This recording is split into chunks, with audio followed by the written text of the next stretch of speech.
Bismillahirrahmanirrahim.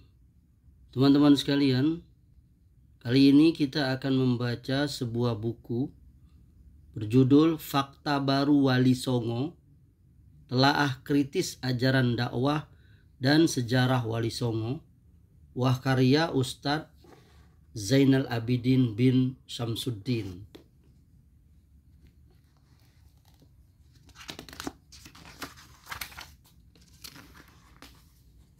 Ya, buku ini diterbitkan oleh Pustaka Imam Bonjol, Jalan Jankes, Cipayung, Jakarta Timur. Cetakan pertama Syawal 1437 Hijriah, dari miring Agustus 2016 Masehi. Kita akan membacakan pada halaman 202 buku ini, yakni yang berjudul Ajaran Sunan Bonang. Menurut Gunning dan Skrik, naskah Ajaran Sunan Bonang merupakan naskah Wali Songo yang relatif lebih lengkap. Gatra edisi khusus nomor 5. Dan satu-satunya anggota Wali Songo yang buku-bukunya masih tersimpan rapi sampai sekarang di Museum Leiden, negeri Belanda. Tetapi belakangan juga ditemukan dokumen yang menulis tentang hasil musyawarah Wali Songo pimpinan Sunan Giri dengan nama Kropa Ferrara di Italia. Bahkan Profesor Dr. Hasanus Simon yakin sekali akan kebenaran dan keotentikan naskah tersebut. Misteri Syekh Siti Jenar Hasanus Simon, halaman 118.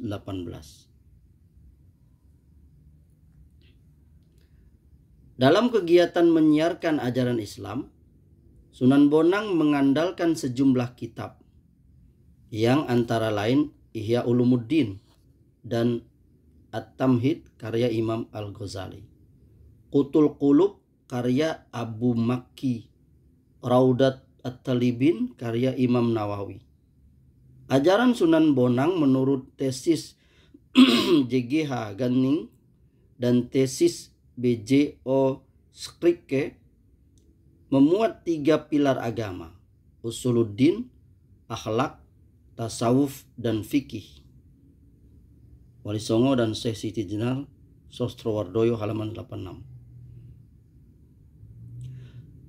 Dalam rangka mengusut otentitas ajaran Sunan Bonang, maka hanya Hit Book Van Bonang yang masih bisa diandalkan oleh para sarjana, sehingga Hit Book Van Bonang dijadikan bahan tesis oleh Dr. B.J.O. Skrikke pada tahun 1916 di Universitas Leiden. Teks ini selanjutnya disebut Primbon I.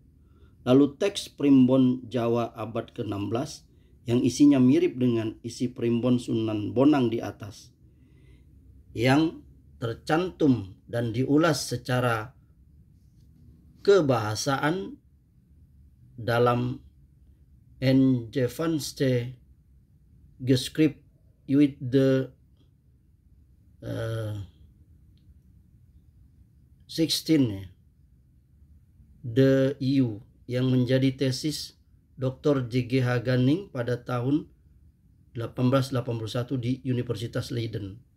Primbon ini selanjutnya disebut dengan Primbon II.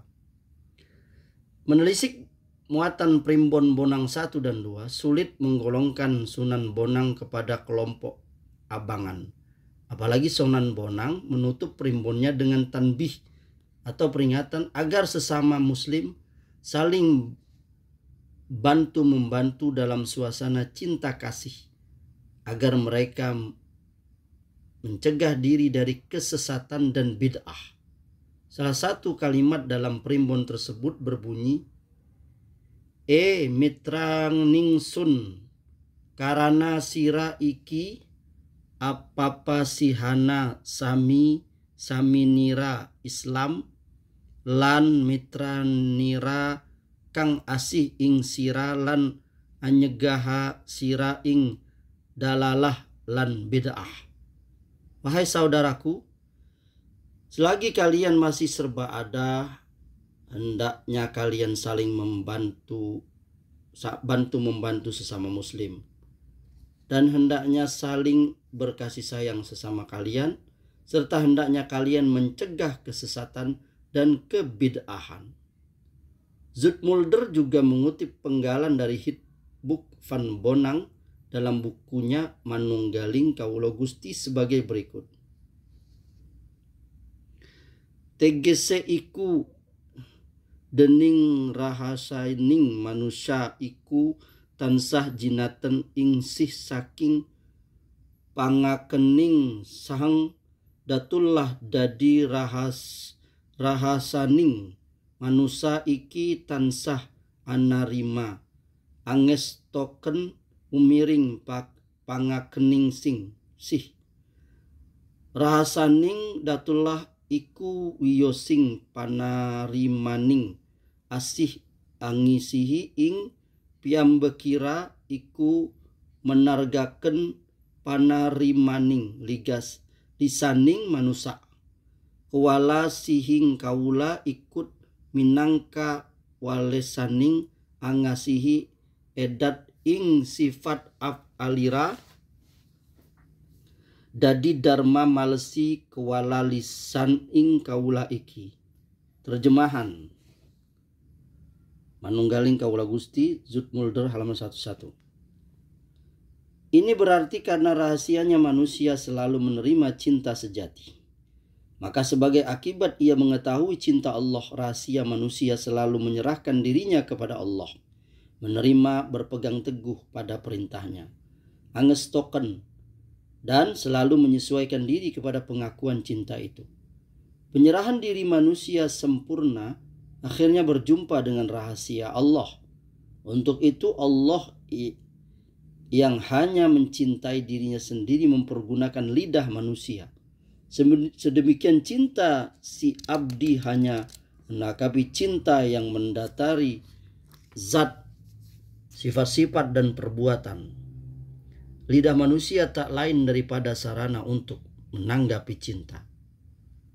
Sunan Bonang pun mengajarkan bagaimana seorang muslim menjalani kehidupan penuh dengan keyakinan, kesungguhan dan kecintaan kepada Allah. Para penganut Islam harus menjalankan kewajiban-kewajiban pokok, terutama syahadat, sholat, berpuasa, dan membayar zakat serta menunaikan haji. Dalam Museum Masjid Agung Demak terdapat manuskrip yang dinisbatkan kepada Sunan Bonang, sebuah kitab tafsir berbahasa Arab. Semoga di masa yang akan datang ada sarjana muslim yang bisa memindahkan ke dalam bahasa Melayu yang bisa dibaca setiap kaum muslimin, sehingga mereka mengetahui secara objektif ajaran Sunan Bonang. Dalam menetapkan nama-nama dan sifat Allah, Sunan Bonang tampaknya agak terpengaruh dengan ilmu kalam.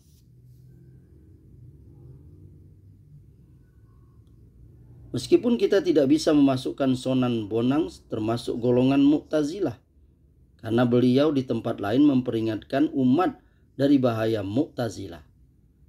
Demikian berlaku pada ulama lain seperti Imam Nawawi dalam menetapkan nama dan sifat Allah terpengaruh dengan Asy'ariyah. Namun beliau tidak bisa serta-merta dimasukkan ke dalam golongan Asy'ariyah.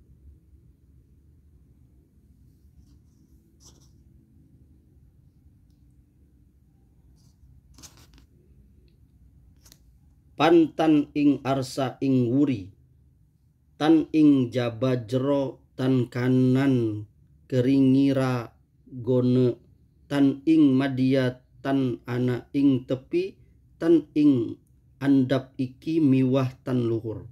Terjemahan Manunggaling Kawula Gusti, Zoetmulder halaman 112. Dia Allah Tidak di muka maupun di belakang, tidak di luar maupun di dalam, tidak di sebelah kanan maupun kiri, tidak di tengah maupun di samping, tidak di bawah maupun di atas. Selain itu, dalam bidang akhlak, Sunan Bonang mengajak manusia agar menjauhi 3 musuh utama dalam kehidupan, yaitu cinta dunia, hawa nafsu, dan setan. Untuk menghindari ketiga musuh itu, manusia dianjurkan agar jangan banyak bicara, selalu bersikap rendah hati, tidak putus asa, dan senantiasa bersyukur atas nikmat Allah. Sebaliknya, manusia harus menjauhi sikap dengki, sombong, serakah, dan gila harta, dan ambisi kedudukan. Wali Songo dan Sesi Jenas, Sostrowardoyo, halaman 87. Ada tembang paling populer yang sering dinisbatkan tanpa sanad riwayat yang jelas kepada Sunan Bonang, yang berjudul Tambok Ati atau Obat Hati, sebuah tembang puji-pujian yang sangat populer di kalangan masyarakat Jawa. Pepujian yang sering disenandungkan di masjid-masjid Jawa pada masa lampau ini juga diyakini tercipta pada zaman Kawalen. Salah satu versi syairnya adalah sebagai berikut. Tambak ati iku ana 5 prekara. Kaping pisan maca Quran sang maknane. Kaping pindo salat wengi lakonana. Kaping 3 zikir wengi ingkang suwe. Kaping 4 wetengira ingkang luwe. Kaping 5 wong kang soleh kumpulana. Salah sawijine sapa bisa anglakoni insyaallah Gusti Allah ngijabahi.